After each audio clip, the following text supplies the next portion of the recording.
Tonight, Sam, Mike, and Jeff make a new friend and talk shop with a fellow Macgyver podcaster. Will an Anchorman-style news team gang war break out? And would any of these nerds know how to properly throw a punch if it does? Find out next on Making Fun of Macgyver.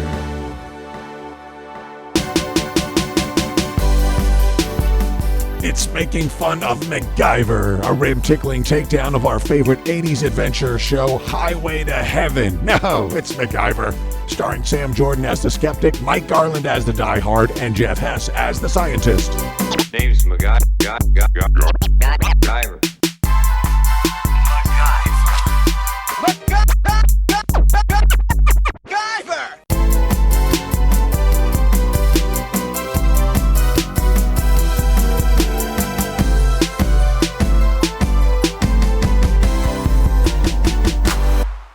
Welcome, everybody, to Making Fun of Macgyver, the show where we recap, review, and ridicule every episode of the original Macgyver series. I'm Sam Jordan, and our hiatus in between Macgyver seasons 1 and 2 continues with this one last episode. We've got an interview coming up shortly, and then after that, we'll hear how we've all been spending our time during this little Maccation. So sit back, relax, and enjoy the Macgyver talk, and I'll see you on the other side. We remain in Season 1 recap mode just a little longer, but with good reason tonight because we have our second ever guest joining us. He's a Macgyver expert and podcast sensation, I'm going to call you, Patrick. Patrick O'Reilly. Patrick, welcome to Making Fun of Macgyver. Thank you for having me so much. So you are a host of the Vintage Video Podcast. We'll get into that a little later. Sure. That's where you and your two co-hosts, Jesse and Richard, rewatch and review every major film release of the 80s in chronological order. We definitely want to talk about that. But you also hosted Phoenix Foundation, an episode-by-episode review podcast of Macgyver. So, here's some backstory for me. I just stumbled onto it. I started watching Macgyver in 2017 on Netflix.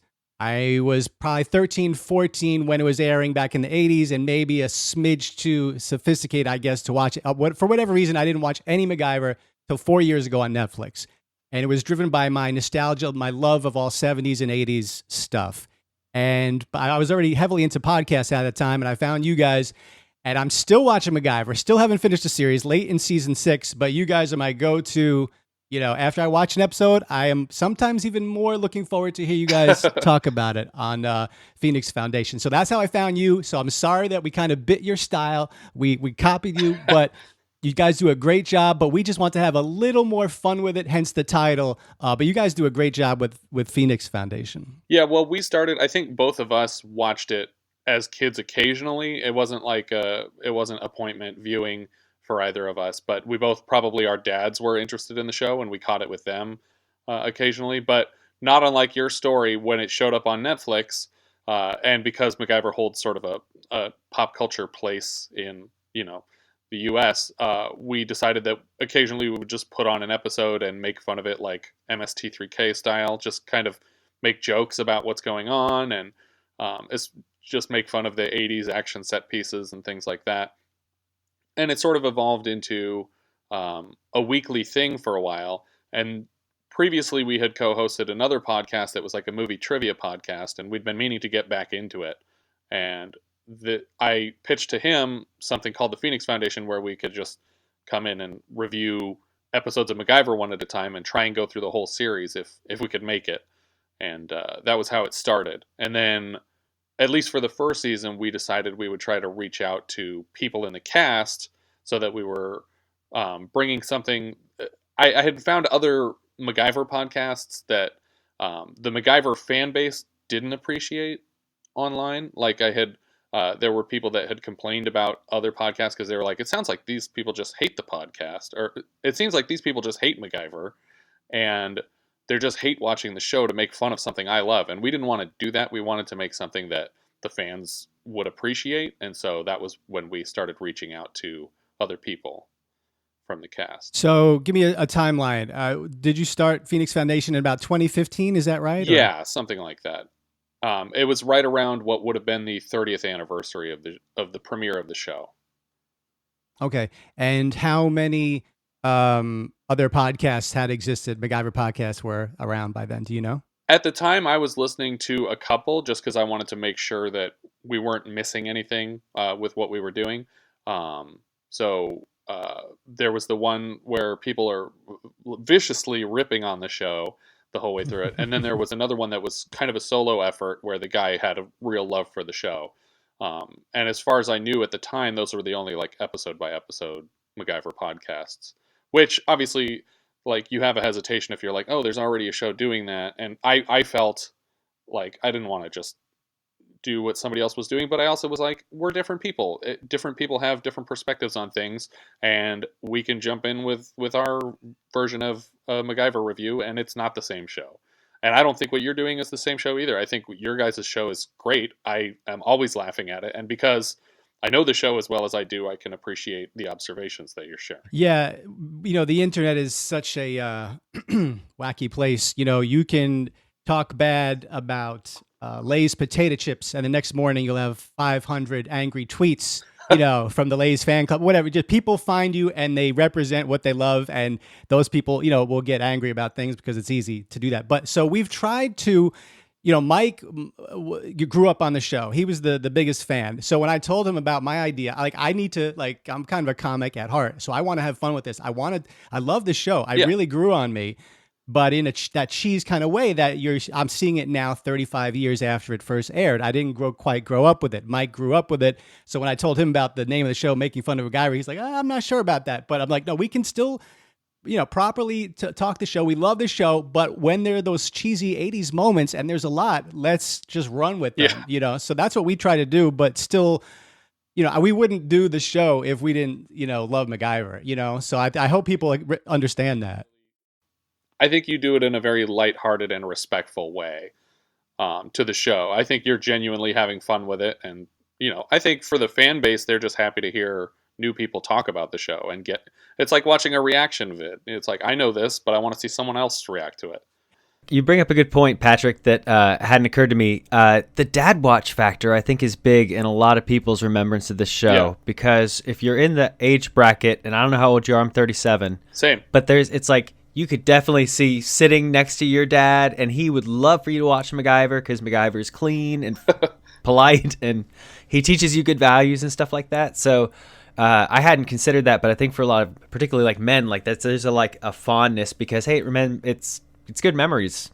Yeah, so we definitely come from a place of love in the show. We're not trying to tear it down. We're trying to spread the gospel of MacGyver. I would agree with what Jeff said, by the way, in that I think there's 3 shows I remember as a kid watching with my grandfather. It was MASH, MacGyver, and the Dukes of Hazzard. And those are 3 shows that are still very much a part of my life now at 42, almost 43 years old. And like Sam said, when we named the show, or when he named the show, I was apprehensive because of my attachment to the show. But I also thought, if we reach out to guests, if we reach out to cast members to want to have them be on the show, you never know what somebody in Hollywood might think of their body of work. Do they think we're going to be crapping all over what they did? Do they have a sense of humor about it? How do we make this pitch to them without coming across like we're insulting the thing they did? I mean, it would be great to have Henry Winkler on our show, but how do you reach out to Henry Winkler and say, by the way, we have the show called Making Fun of That Thing You Worked Really Hard to Do for all of those years in the 80s? Yeah, that makes sense. Although, even with the title Phoenix Foundation, we had a lot of trouble getting him to come around. And I know people who know people who know people in his direction. So I thought we might have, an inkling of a chance, but we weren't able to secure him or Richard Dean Anderson. And Richard Dean Anderson, still, where I'm living right now, he's probably a half an hour down the freeway. Oh, wow. We shop at the same Costco. So. Oh, yeah? Okay. Reflect on the guests that you did have. Like, which ones stand out? Who was your favorite guest, if you want to talk about that? I think what was really fun was that because it's been 30 years, some of the people, probably more than half of them, have stepped away from acting as a profession. And so you would find them through a Twitter account, or sometimes they moved on to some other service and you find their business website for what they do now, and you're like, hey, this is weird, but are you the person who was in this MacGyver episode? Because you have the same name and you're about the right age. And so some of those were really fun. And specifically, the girl who played the Thief of Budapest, she had changed her name since the episode came out. And so when we actually got a response from her, I was really excited. I was like, wow, I can't believe this one came together. The actress who played Yana, the young gypsy girl? Yeah. Okay. And then for the Ugly Duckling episode, we had the titular Ugly Duckling spoke with us. She was no longer acting. But then at the last minute, a friend of ours said, I can get you an interview with Robert Paulson, who is a well-known voice actor, and he appears in the episode. And so that episode actually had 2 interviews at the end of it. It's like 2 hours long. But he was the voice of like the original Raphael. So I was very excited to talk to him on the show. So that was probably the most excited I got for an interview.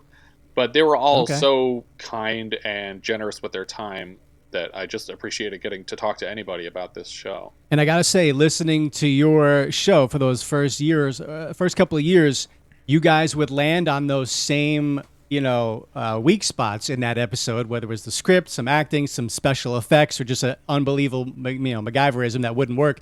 And you guys are very funny, and you in particular are very funny. And I would love the ribbing you would give that moment. But me, I just like, oh man, I wish they did another minute and a half on that. I was like, that to me is like, you know what? I need to do that. I need to spend 5 minutes on the green screen in Trumbo's world. You know what I mean? Like the camera that he looks through and he's got an instant macro close up from 100 yards away. Right. I don't want just a 5-second comment on that. Can we do 40 seconds on that, please? But you guys are funny, so I think we're making fun of the same things. We just go overboard with it. Yeah, no, that makes sense. And I feel like we got looser toward the end of the show. We started to embellish our jokes when we got in, and we were like, this is a funny thing. Let's just go off on this tangent for a while, and then we'll come back to the plot. But we were worried at the beginning that people would be tuning out at that time because it's like, yes, we're getting funny, but are they here for a recap of the show or to hear us joke around? And we weren't confident in our comedy at the time. Right. So let's talk season 1. So just a month ago, we watched the final episode of season 1. The Assassin. It was all of our favorite episodes of that season. But what are some standout memories and episodes for you from the first season of MacGyver? I still think maybe over the course of the whole series that Flames End might be my favorite. Just because it has a nuclear meltdown, Freddy Krueger, a couple what the hell just happened moments where a girlfriend explodes in a car, or another random girl got buried out in front of a house. So there was so much what is happening to that episode that I really dug it. And I'm also a huge MacGruber fan, and I'm fairly certain that the first MacGruber sketch came directly from that episode when they're locked in this room at the nuclear facility and the nuclear waste is going to dump in a few minutes. There's just a room that fills with waste. But just for inspiring MacGyver, or for inspiring MacGruber, I give that episode a lot of points. Patrick, I would say that even that episode, I have watched the Lucas Till MacGyver, and I believe last season there may have been an episode similar to that where he or somebody needs to make a decision on locking a guy in a room in a nuclear power plant or saving. So there was maybe a little bit of a nod in the most recent MacGyver offerings too. I don't remember if it was the first episode, but somewhere in the first season, they do a joke about a bomb that he opens and all the wires are green, which is another, I'm pretty sure, a direct reference to MacGruber, because I know the whole cast of the new show are MacGruber fans. All right, so not trying to start a war here, but Flames End, here are our scores. I know. We do... I listened to your review. I know you didn't like it. Okay, well, Jeff gave it a 7 out of 10. Mike gave it a 6 out of 10. And I gave it a 4 out of 10, which averages out to a 6 out of 10. But we loved having fun with that Freddy Krueger thing. Oh, yeah. That was great. My favorite part of that episode is he shit talks college. Right before that girl blows up, they're on the beach, and she's like, "Aren't you going to go to college?" He's like, "I'm not going to purchase my salary." I'm like, "Oh, fuck, college burn. Damn, MacGyver. Shit." Isn't there a little bit of canon or lore discrepancy there? Because we've been trying to figure out his age. He says his age, and then it changes. You see the ID in the episode with Terry Hatcher. Right. But I feel like he said he was in college, and then he said he was in Vietnam, and I didn't go to college. What is your view of MacGyver? Okay, did MacGyver go to college? Can you answer that? What do you think? I don't know. I don't think he did.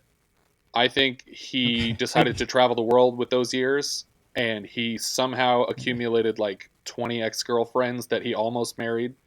But his age does fluctuate a lot, and I think he touches on his age in some of the episodes with his grandfather too.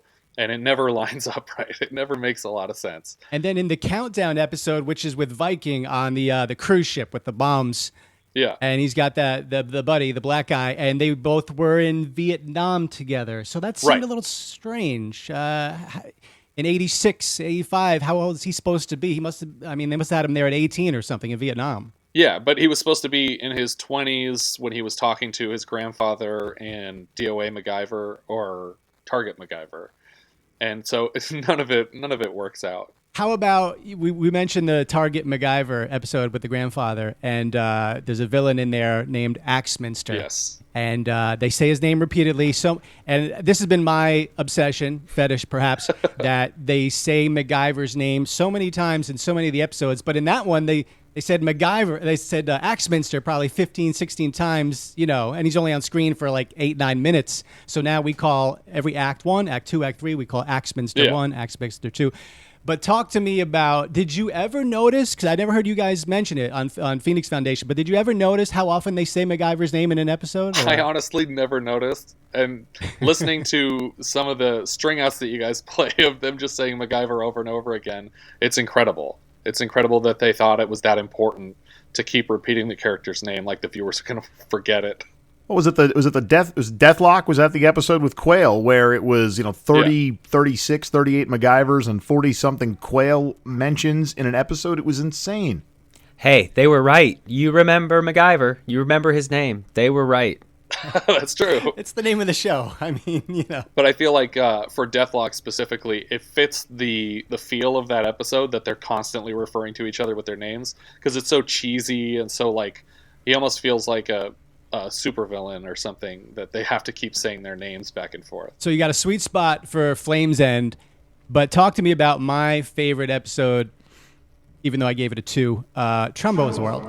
My mind was blown by just the cheesiness of it, and the borrowed footage from the Charlton Heston Ants movie Yes. and the green screens, and that's when I fell in love with this idea of making fun of the show. But what is your take on Trumbo's World? I love it. I mean, it's terrible, but I love it in that I would love to show it to people. I love to hear people's reactions to it. We talked with Peter Jurasik, who plays his friend Charlie, the ill-fated Charlie of that episode. And he had fun stories to tell us about that and about on Tron and other things that he did. But I think that's the cheesiest episode of the first season. And for that reason, I just absolutely love it. And we call out anytime somebody was in Trumbo's World on our new podcast or somebody worked on it. Because like Fort Apache the Bronx, the director of that episode was in Fort Apache the Bronx, and his father directed Fort Apache the Bronx. So we call it out as often as we can. I just love that episode. Yeah, that character of Charlie was just... He was so annoying. Well, and if there's one thing that I notice in these episodes is that if MacGyver has a friend or a sidekick, they're dead. Yeah. Friend dead. In the first season, if their name's Charlie, 100% death rate. Because that happened in Countdown also. That's right. Yeah, the bomb expert. His name was and Charlie, then in right? the second season, there's another pair of friends who both die that have the same name. It's just not lucky. Unless you're a child, you're not going to survive the episode as his best friend. So if you're a child, you make it. If you're Charlie, you're dead. Right. And if you're a girl, he's probably going to make out with you. Right. And you were his girlfriend a long time ago. Which makes the making out okay, not creepy. Sure.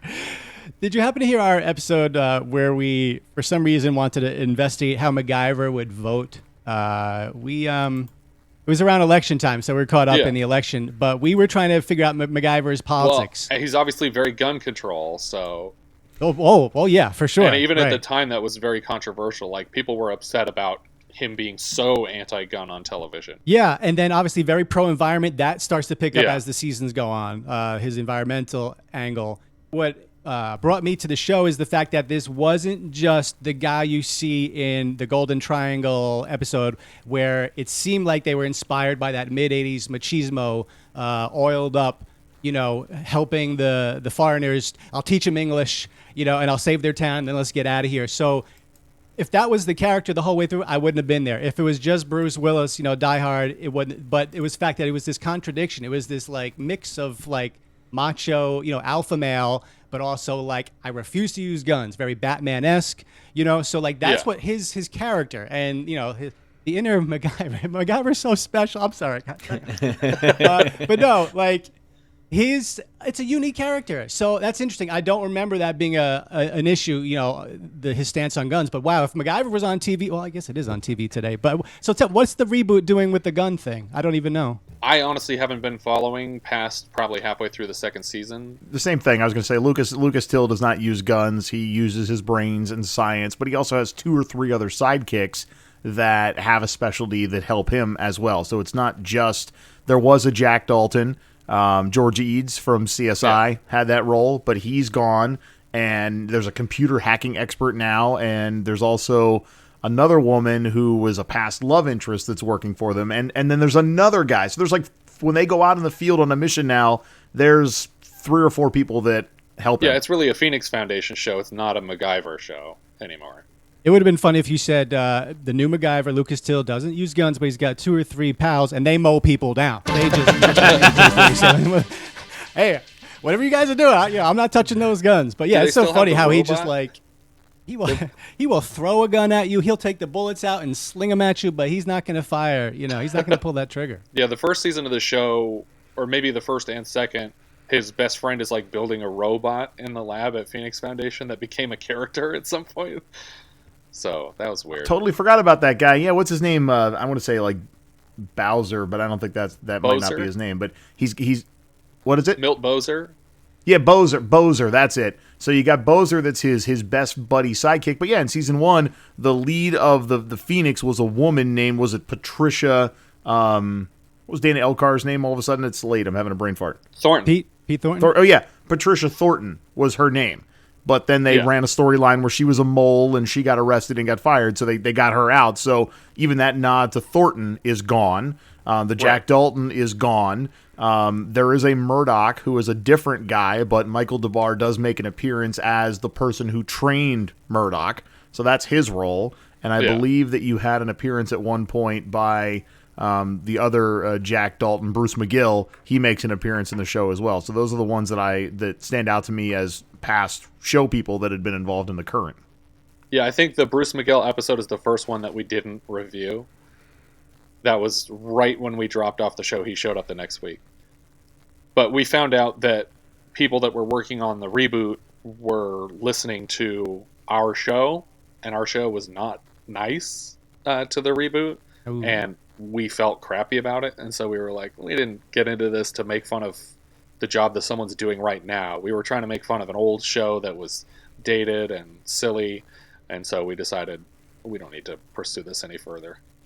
Okay. How did that word get back to you? We are friends with a lot of people who are still on board the MacGyver fan groups and everything.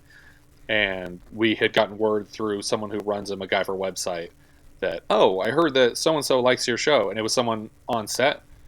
And then my wife actually met the woman who replaced Patricia Thornton as the lead at a hair salon here in Los Angeles, and was like, oh, my husband hosts a Phoenix Foundation podcast. And she was like, oh, I think I've heard of that. And not in a nice way. And I was like, okay, we don't need to do this anymore. That's an LA story right there. Yeah. Just ran into her at the hairstylist. Compare season 1 to all 7. So, like, is season 1, we say, one of the most fun, enjoyable? Is it just so cheesy it doesn't stand out as one of the best seasons? But where does season 1 rank in the 7 seasons of the original MacGyver? It's up there. I really like the first season. I would say the second season is not a disappointment from there. Then they moved to Vancouver for the next 3 or 4 seasons. And those seasons have a different flavor to them. But I would say it doesn't really get bad until the 6th, 7th season. The 7th season, when they're back in Los Angeles, is the weirdest and probably my least favorite. All right, let's talk about vintage video, because as part of our show, before we get into the MacGyver antics, we spend 5-6 minutes on 80s nostalgia. So we'll talk about the number one song that week and the number one movie. And this podcast is amazing, this project. So you rewatch and review every major film release of the 80s in chronological order. Just tell me about that. Where did it come from and how does it work? Well, it had been a while since we quit Phoenix Foundation, and we both want to be podcasting all the time. And I talked my wife into being a part of it this time because whenever we would record Phoenix episodes and she was in the room or nearby, I felt like we were funnier. And so I thought she should be a part of this, and also she can offer a different perspective. And the three of us together would just be entertaining each other as we go. And I think she brings a lot to the show. And once I talked her into it, then I just had to decide on a premise. And I was like, well, there's all these different 80 movies. Like, what should be the theme that we can cover all these 80s movies that I like? And then I decided, what if we just did all of them? Like everything that got a wide release. And so the original plan was to do it on the 40th anniversary, starting in 2020, reviewing every movie from 1980 on their anniversary. And that's 168 titles. So we had to start a few months in advance so we'd have a backlog and we wouldn't catch up with ourselves. But by the end of the year, it was like, we can't do this next year. So we switched this year to doing it chronologically. So we're just releasing 2 a week, which is still 104 episodes in a year. But 1981 is going to take us a year and a half to review. And there's 20 or 30 more movies every year as you go through the 80s. So it's going to be, we might never finish. No, that's just a staggering number of movies. I'm just like, once you lay it out, it's like, whew. Yes. Yeah. And some of them are no one remembers.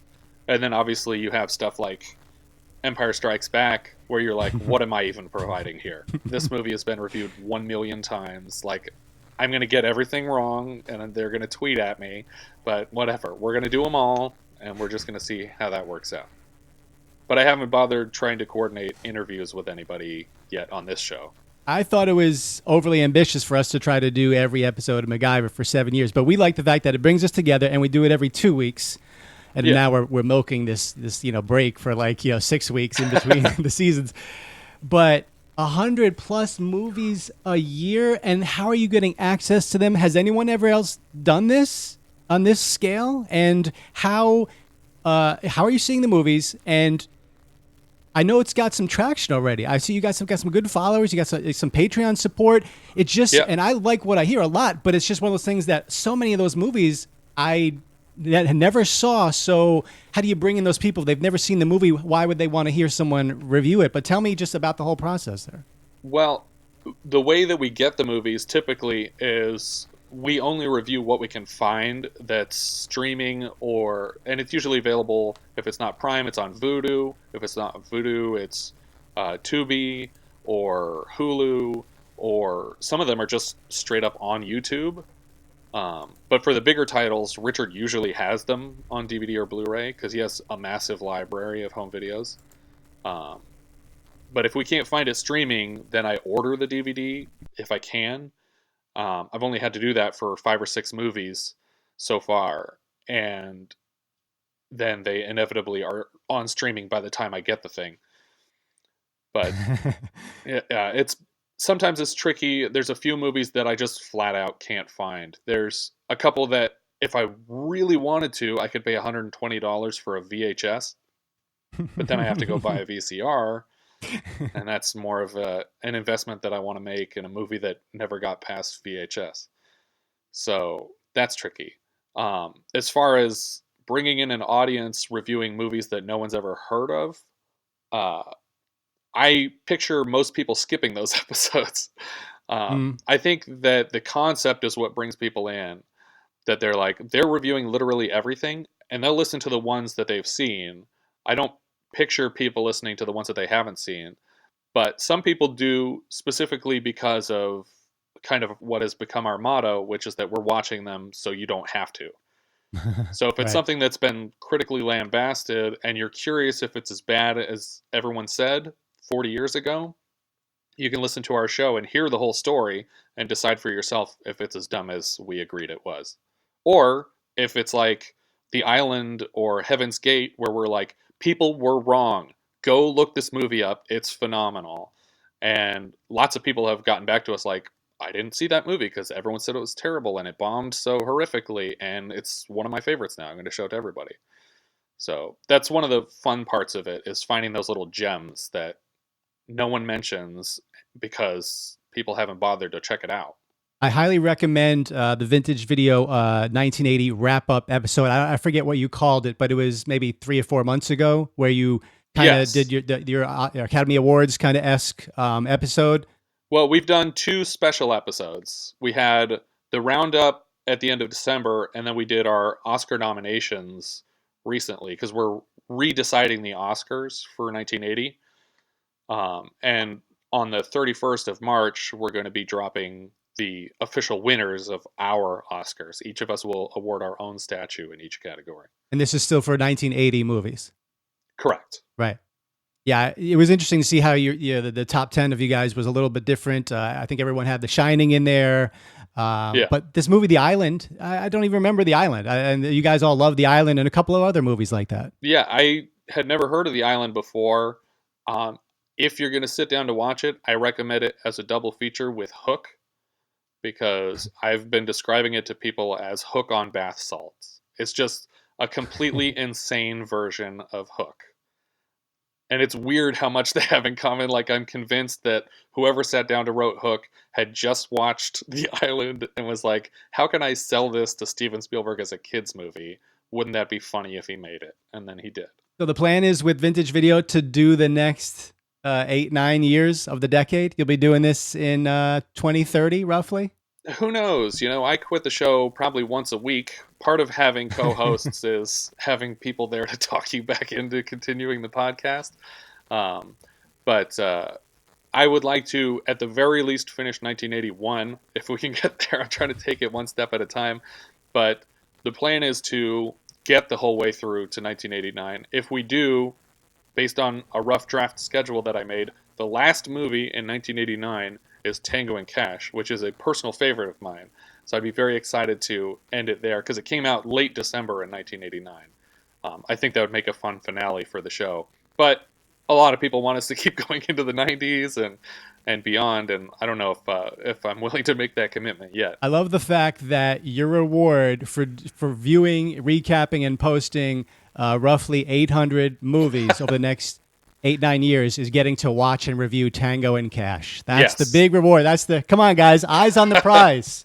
That's the Stallone dessert. and Kurt Russell are waiting for us. Yes. It's so ambitious, but it's really great. And I promise you, I'm taking an oath, we will not steal this idea as well. Okay, that is yours. We're not going to follow. I actually want you to. I want someone else to go through this.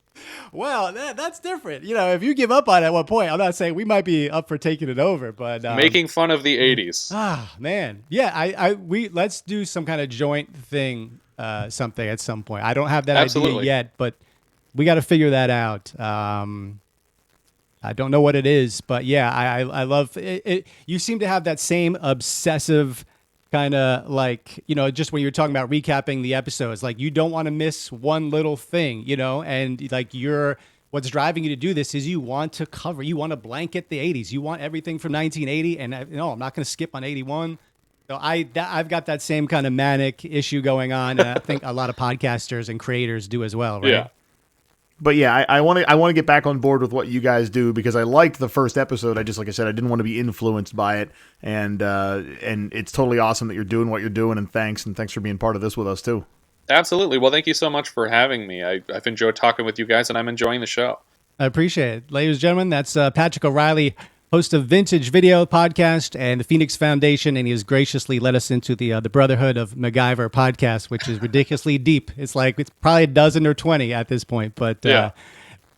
Keep up the great work, and let's do a crossover episode at some point in 2021. Let's do it. I don't know how, but let's figure it out. But we love what you're doing, so thanks again for your time tonight. Sure, thank you. What did I do during my mini Mac vacation? Well, I listened to some of our episodes. I watched a couple of Macgyver episodes from season 1 on Paramount Plus, now in high definition. I thought about how I could make the recaps for season 2 shorter, and I'm still thinking about that. I also announced some sporting events.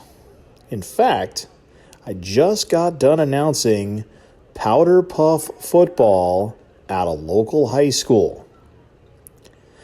I wrote a couple of press releases for my day job. I painted my basement. I did laundry. I drank beer.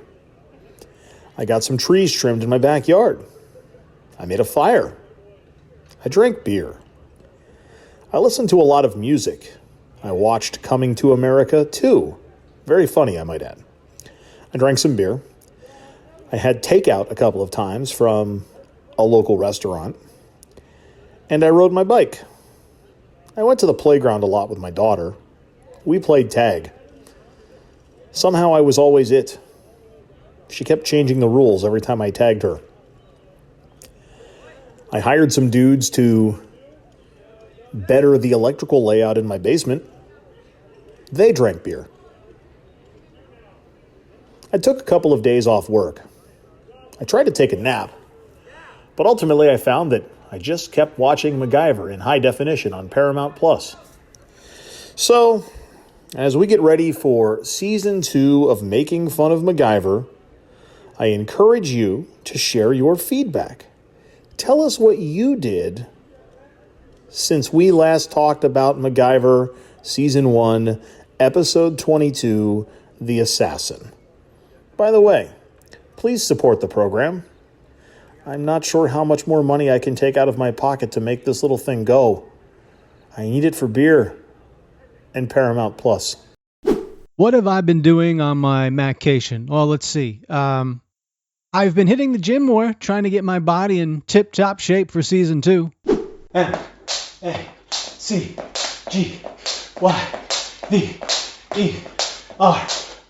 I've been updating my dating profiles as a single man, since I'm now the fancy host of a Macgyver podcast. It only makes sense to add that information.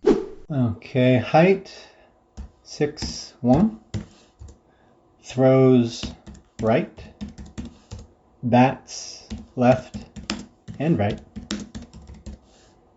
Likes Macgyver and Pete. Dislikes, oh boy, killer ants and Piedra, scary. Since the show has acquired listeners overseas, I've decided to work on learning some new languages. All right, let's learn some German. Macgyver. Macgyver. How about Danish? Macgyver. Mescua? How about Italian? Macgyver. Macgyver. Swedish? Macgyver. Macgyver. Arabic? Macgyver. Macgyver. Turkish? Macgyver. Macgyver. French? Macgyver. Macgyver. Vietnamese? Macgyver. Macgyver. Greek? Macgyver. Macgyver. Macgyver. Macgyver. I feel like that's how every other villain says it on the show. Me and Vern Sanderson, the show's announcer, have been doing some serious male bonding of late. We've started taking these nature walks together, and they've really brought us closer.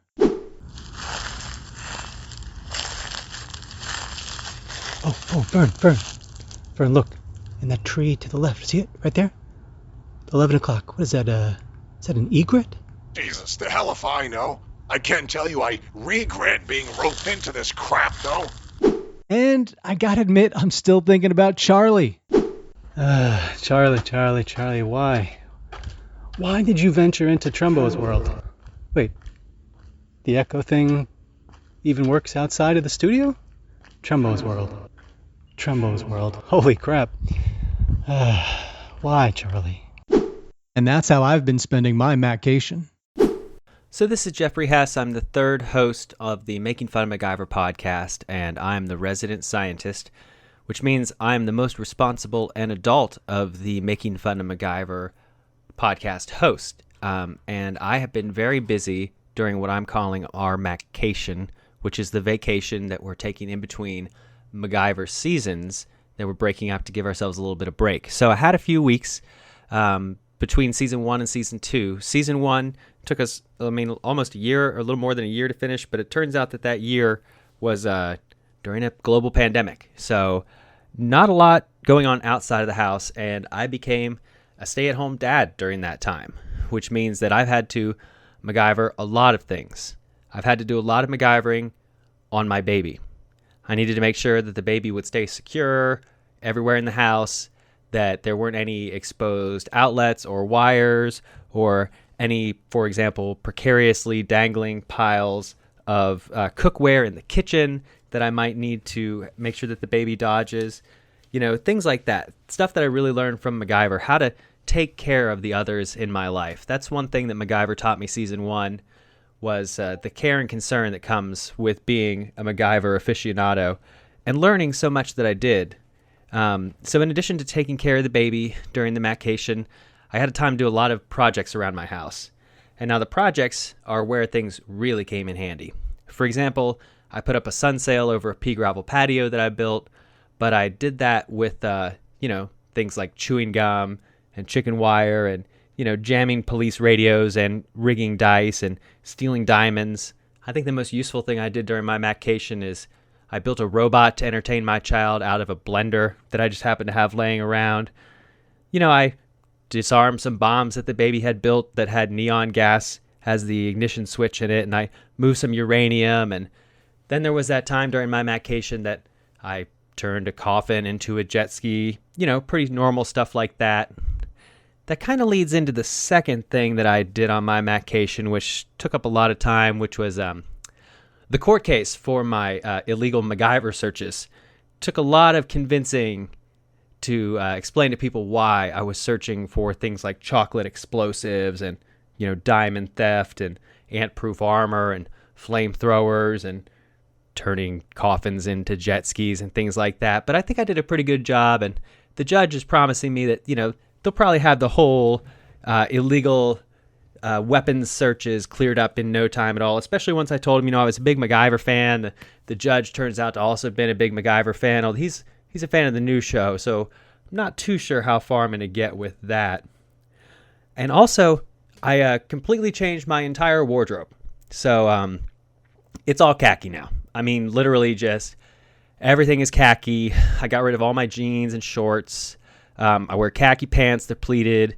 They have a belt that go with them. Usually it's leather. Not always. Sometimes it's cloth, but usually it's leather. Got matching khaki shirts. Got a matching khaki jacket to go with that. Really went all in on the khaki. And that took quite a lot of time to, find enough khaki, because if you go to a store and you want to buy, enough khaki, sometimes they just don't have enough available. You got to buy a bunch because you don't have to wash it all the time. You want to keep it fresh and clean. And, you need your work khaki, and then you need your evening khaki, and then you need your breakfast khaki, and you need like your khaki pajamas, and you need your khaki tuxedo. Really just all khaki is what I had to put my investment into. And that took up a big chunk of what I did with my Maccation. But there's one more thing that I did during the Maccation, and I'm going to bring my wife in here to talk about it a little bit. Why don't you join me, Siobhan? Okay, so the reason I brought you here is I'm thinking about getting a haircut, because we have this time between the seasons. Okay. And I was kind of thinking like a little shorter on the sides and the top, and then a little longer in back. Hold on. I got some pictures I want to show you. I think I know what you're going to say, and it's not like that. What about this picture of John Stamos? That's a mullet. No, it's not. Wait, hold on. I'm not getting a mullet. You remember Andre Agassi, the tennis player? Yeah. Yeah, I'm thinking like that. That's a mullet. Really? Why do you say that? It's the same Okay. haircut. What about the country singer Toby Keith? I had kind of like his. That's a mullet too. Man. Okay, I got one more. Okay. I'm thinking all right. this is a cool one.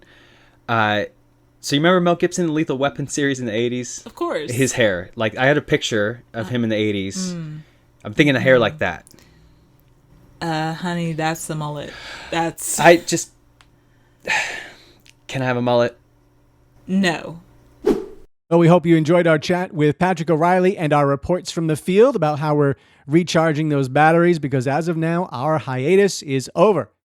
We are raring to go on MacGyver Season 2. We're ready to meet Murdoch, Jack Dalton, and break down every ludicrous line of dialogue and miraculous MacGyverism that we encounter. In the meantime, if you feel like tossing something in the tip jar to help us pay for show hosting, we'd be eternally grateful. Go to patreon.com/makingfunofmacgyver.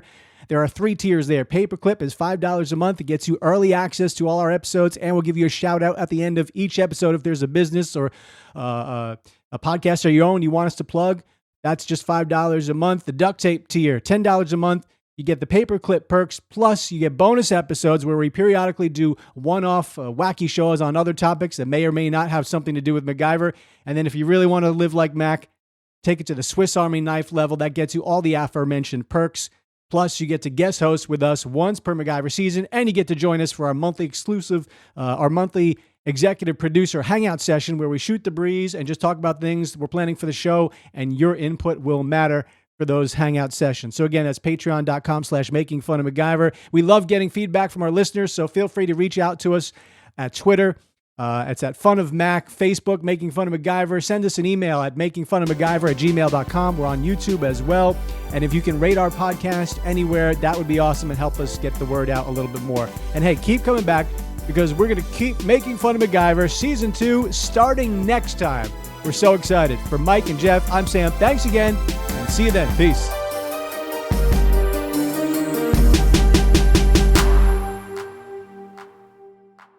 MacGyver.